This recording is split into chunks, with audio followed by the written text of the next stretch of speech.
Oi, eu sou o Felipe e não, você não tá no canal errado. Eu só passei aqui no começo pra avisar que se você quiser apoiar esse canal, tem duas maneiras de fazer. Na primeira, você pode assinar o clube de membros aqui embaixo. Geralmente sai 2 vídeos públicos e aí um pra membros, então você sempre vai ter conteúdo exclusivo. Geralmente as séries longas saem pros membros. O outro jeito é conferir os meus livros. Sim, eu já publiquei alguns. O link pra eles tá aqui na descrição. Lá você encontra não apenas os livros, mas também todas as minhas redes sociais pra sempre ficar ligado no que tá acontecendo. Eu vou tentar ser mais ativo em 2026. Agora sim, apague as luzes, coloque seu fone de ouvido e vem comigo.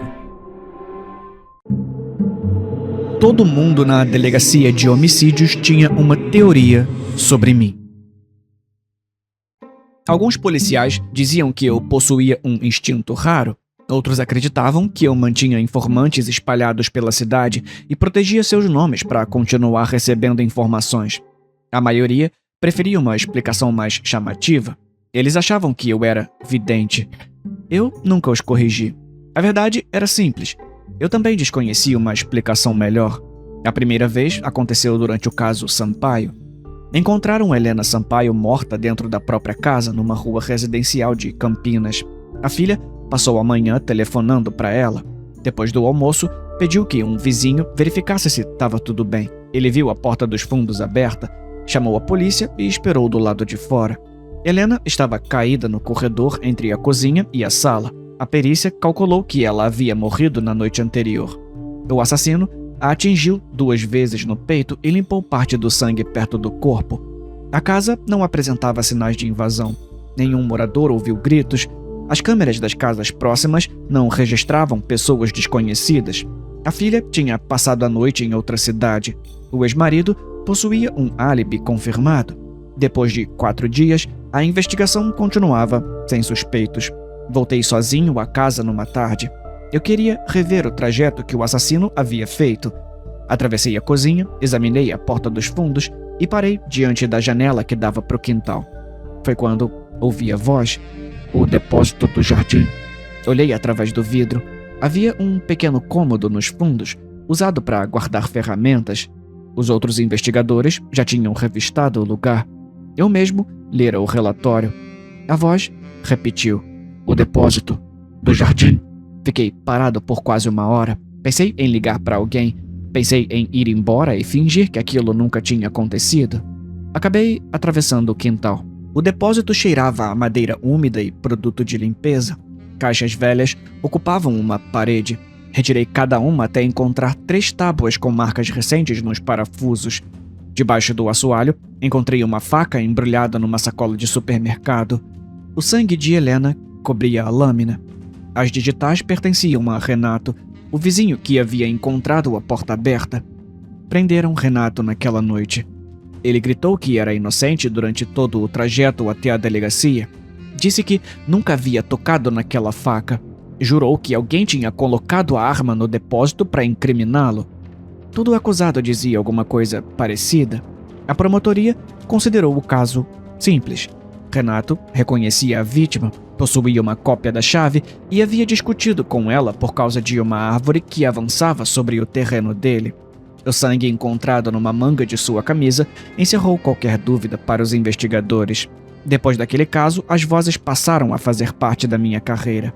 Elas nunca diziam quem havia cometido o crime. Também não descreviam o rosto do assassino.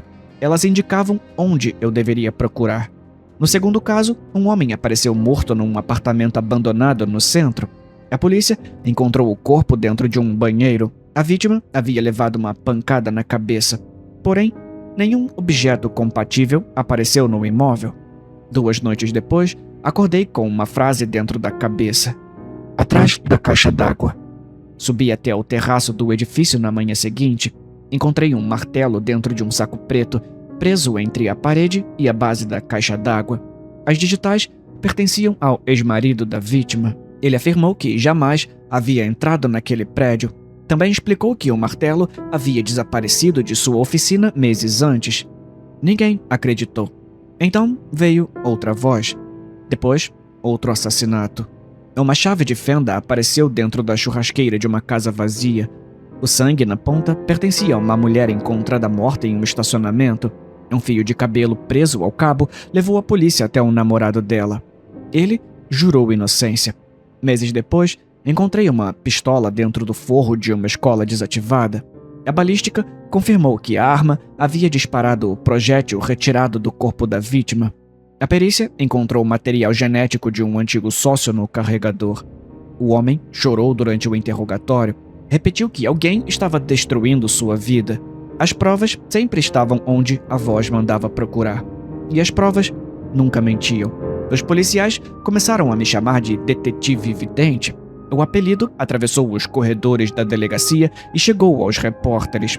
Um jornal publicou uma matéria sobre minha capacidade inexplicável. Uma emissora me convidou para participar de um programa dominical. Recusei todas as entrevistas. A atenção me incomodava. Eu fechava casos, recebia elogios e voltava para casa tentando entender o que estava acontecendo dentro da minha cabeça. Em alguns dias, eu acreditava possuir algum dom. Em outros, temia que minha mente estivesse adoecendo. Os resultados continuavam aparecendo. Isso durou vários meses. Recebi uma mensagem da prefeitura.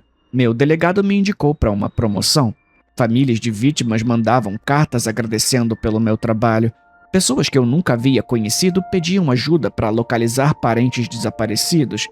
Eu me tornei uma espécie de herói local. Então, tudo mudou. A voz mudou. Uma mulher havia sido encontrada morta num galpão perto da rodovia. A vítima trabalhava numa agência imobiliária e desaparecera depois de sair para mostrar uma casa a um cliente. O assassino havia lavado o local antes de fugir. A equipe passou 2 dias examinando o galpão. A voz apareceu durante a madrugada. Dessa vez, ela não indicou onde eu deveria procurar. Ela me avisou. Não deixe que eles encontrem. Eu me sentei na cama. A frase continuou dentro da minha cabeça durante vários minutos. Tentei perguntar o que ela queria dizer. Pedi que mostrasse o lugar. Nenhuma resposta veio. Na manhã seguinte, encontrei 2 colegas parados diante da minha casa. Havia uma viatura estacionada junto ao meio-fio. O delegado também estava lá. Um dos investigadores pediu que eu colocasse as mãos onde ele pudesse vê-las. Eles haviam encontrado uma prova no galpão sem a minha ajuda. A arma do crime. As minhas digitais estavam nela. Meu DNA também. E havia sangue meu seco perto do cabo. Depois da prisão, fiquei sozinho numa sala de interrogatório. Passei horas tentando encontrar uma explicação. Talvez alguém tivesse roubado meus objetos. Talvez um dos homens que eu ajudara a prender tivesse planejado uma vingança. Um investigador entrou carregando uma pasta médica antiga. Ele trabalhava comigo havia anos. Sentou-se diante de mim e jogou a pasta sobre a mesa. Ela se abriu. Na primeira página, encontrei a resposta. O documento registrava um diagnóstico feito quando eu tinha 10 anos. Transtorno dissociativo de identidade. 2 personalidades. Então, eu lembrei. Anos inteiros de tempo perdido. Memórias que eu não conseguia explicar. Nunca contei à Polícia Civil quando entrei, porque os médicos disseram que a outra personalidade tinha desaparecido. Eles estavam errados. A voz nunca estava me mostrando onde as provas estavam. Ela estava lembrando onde eu tinha incriminado alguém.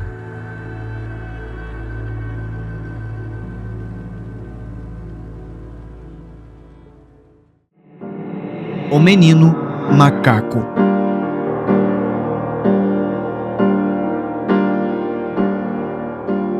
Ele chegou ao lar temporário com 4 meses de idade, no meio de julho, durante uma semana em que Curitiba enfrentou noites abaixo de 10 graus. A mulher que o recebeu encontrou um embrulho pequeno dentro da caixa de transporte, coberto por uma manta doada e com os olhos bem abertos. No rosto tinha uma penugem escura. O corpo parecia pequeno demais para carregar tanta energia. Bastaram poucos minutos para ele tentar escalar a lateral da caixa, derrubar o pote de água e atacar o cordão do casaco dela. A mãe temporária riu e decidiu chamá-lo de Macaco. O nome pegou na mesma noite. Ele subiu na cabeceira, alcançou a cortina e ficou pendurado no tecido antes que ela conseguisse segurá-lo. Depois, correu por baixo da cama, arrastou uma meia e mordeu a ponta do travesseiro. Tudo despertava interesse. Qualquer fresta merecia uma inspeção. Ele ainda não conhecia a casa, porém já tratava o quarto dela como um território que precisava ser estudado. A mãe temporária decidiu mantê-lo naquele cômodo durante os primeiros dias. Havia outros moradores na casa. Alguns eram mais velhos, 2 tinham pouca paciência com recém-chegados. Ela queria que todos se acostumassem ao cheiro dele antes do primeiro contato.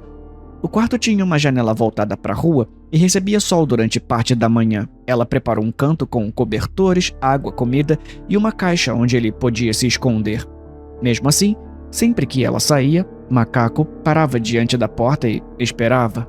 No início, ele aceitava a separação. Dormia bastante, acordava disposto a destruir alguma coisa e voltava para a cama depois de gastar energia. A rotina mudou quando ele entendeu que havia um mundo do outro lado da porta. Passos atravessavam o corredor, cheiros apareciam debaixo da madeira, vozes chegavam da cozinha. Às vezes, uma presença parava do lado de fora. Ele ouvia um movimento curto e ficava atento até tudo se afastar.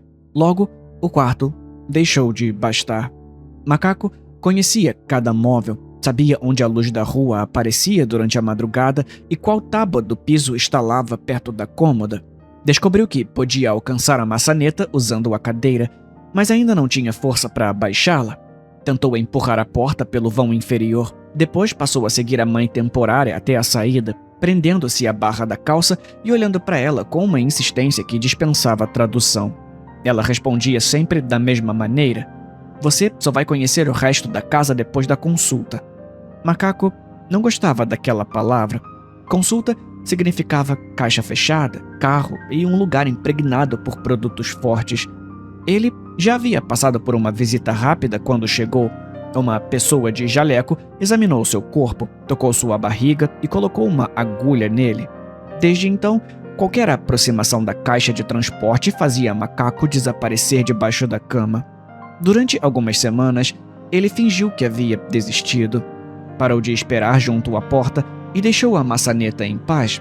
A mulher acreditou que ele havia aceitado a regra. Macaco apenas mudou de estratégia. Ficava deitado perto da cama, observando os movimentos dela. Quando retirava a caixa do armário, ele corria. Depois voltava e examinava o objeto de longe. O desejo de conhecer a casa superou o medo. Na manhã marcada, a mãe temporária colocou a caixa no chão e abriu a portinha. Macaco aproximou o rosto, recuou e deu uma volta pelo quarto. Ela esperou. Ele sabia o que receberia em troca. Por isso, entrou sozinho. Durante o trajeto, reclamou algumas vezes, mas não tentou forçar a saída. No consultório, suportou o exame, a pesagem e outra agulha. Voltou para casa ofendido, porém atento ao acordo. Naquela tarde, a porta do quarto ficou aberta. Macaco levou alguns segundos para acreditar. Aproximou-se da passagem e olhou o corredor. A mãe temporária ficou atrás dele. Os outros moradores observavam de pontos diferentes. Ele saiu, parou e voltou.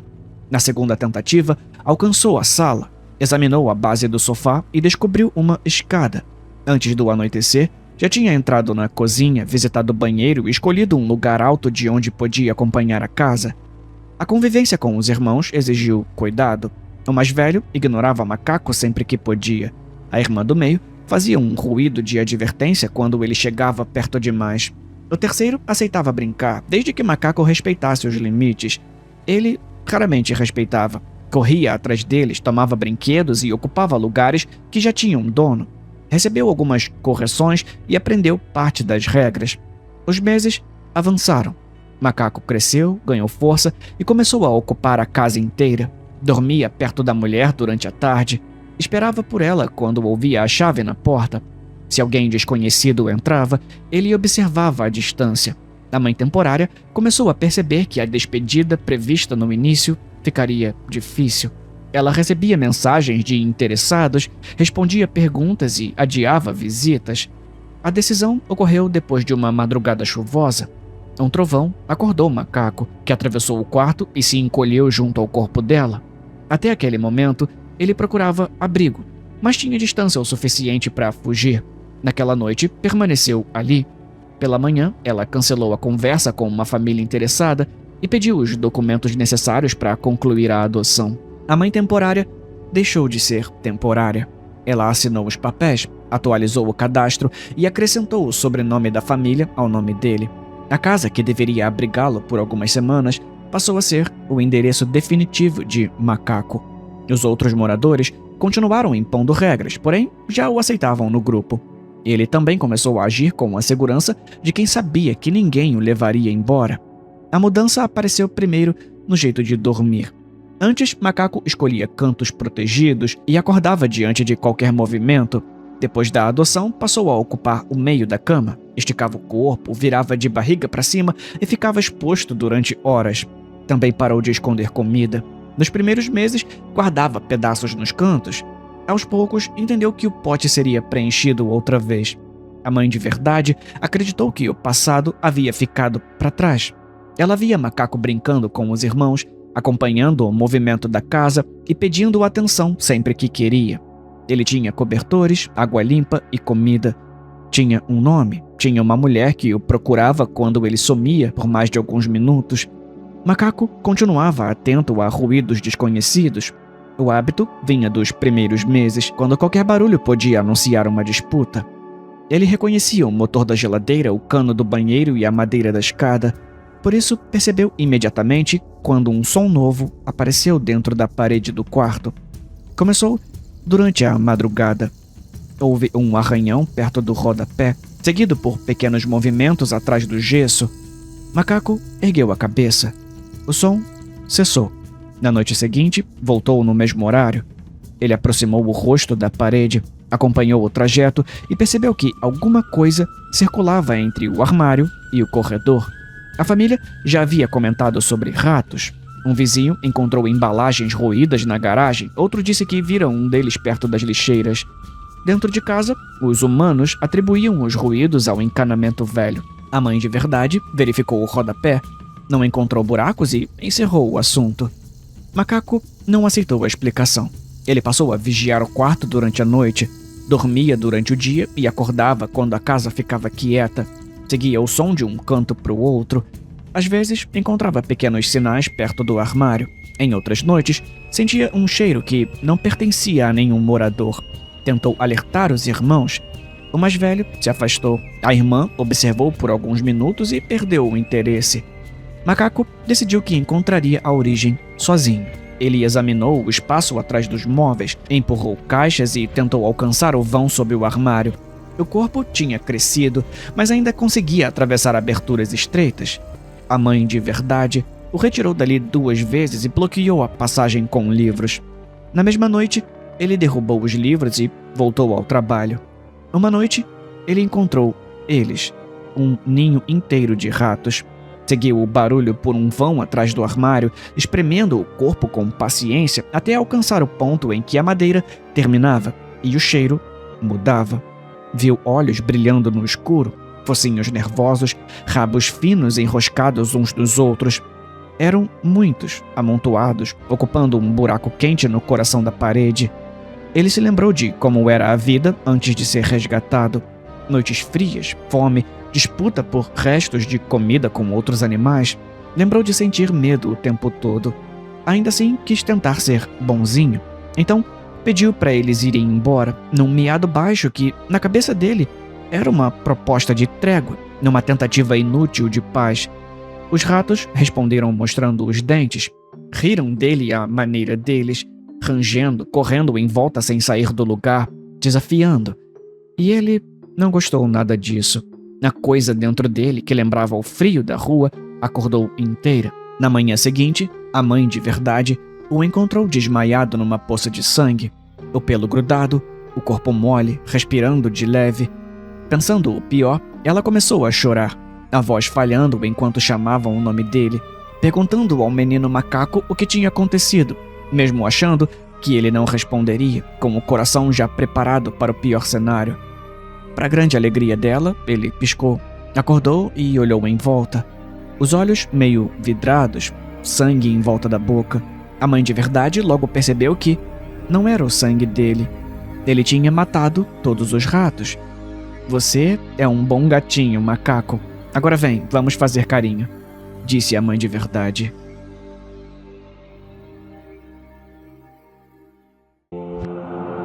A babá sabe.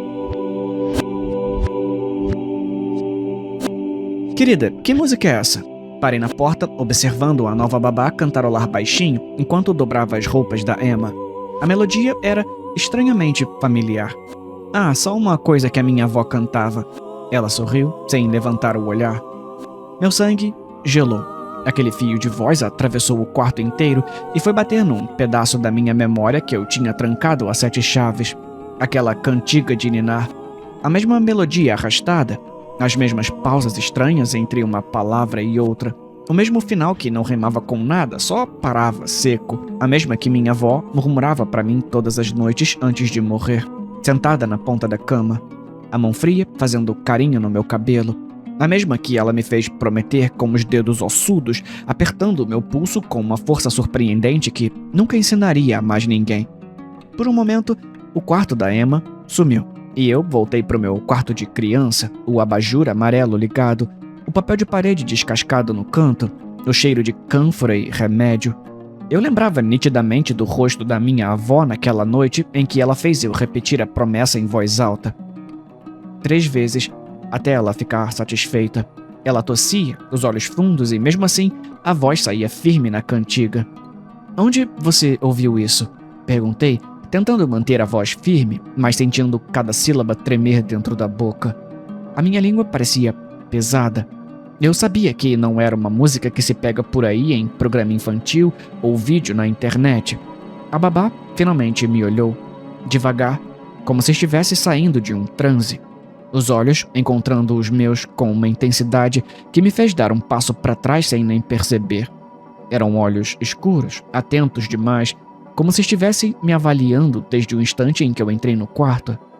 A sua avó me ensinou, quando eu era pequena. Eu soltei uma risada curta e seca, mais um soluço do que qualquer outra coisa. Isso é impossível, ela morreu faz 20 anos. A minha avó tinha sido enterrada antes da Emma nascer, antes mesmo de eu sair de casa. Ela não podia ter saído por aí ensinando cantiga pra menina nenhuma. Eu sei, ela sussurrou.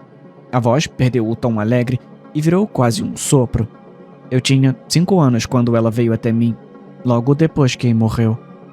Ela baixou os olhos para o macacão da Emma, alisando um vinco invisível no tecido, como se aquele detalhe importasse. Ela disse que precisava encontrar alguém para continuar a música. As minhas mãos tremeram. Eu senti os dedos formigarem e tive que cruzar os braços para esconder. Continuar o quê? A minha mente tentou puxar uma explicação racional qualquer, sonho, confusão, alguma história inventada, mas nenhuma encaixava direito. Minha avó não era o tipo de pessoa que aparecia em sonho de desconhecidos. O chamado. Ela ergueu o rosto outra vez, e dessa vez o sorriso sumiu por completo. Fiquei só com aqueles olhos enormes me encarando. Ela disse que a cantiga mantém eles dormindo. Se ela parar de ser cantada, eles acordam. A palavra eles caiu no ar, pesada, sem nome, sem forma, e mesmo assim eu senti que já conhecia essa ausência de nome desde criança. Quem acorda? A pergunta saiu antes de eu conseguir evitar. Parte de mim não queria resposta nenhuma, queria só mandar a babá ir embora, pegar a Emma no colo e fingir que nada daquilo tinha acontecido. Ela sorriu daquele mesmo sorriso doce de antes, o sorriso que me fez contratá-la sem pensar muito, semanas atrás. Mas agora, perto daquelas palavras, havia algo errado naquele sorriso, algo torto. Os debaixo da casa, é claro. Os que a sua família enterrou. Aqueles que sua avó tinha que manter dormindo com a música. Lá embaixo, ouvi a Emma começar a chorar. Mas não era o choro da Emma, era grave demais, antigo demais.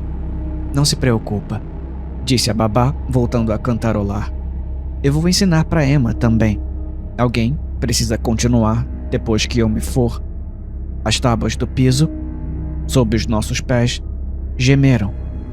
E eu percebi que não estavam gemendo. Estavam respirando.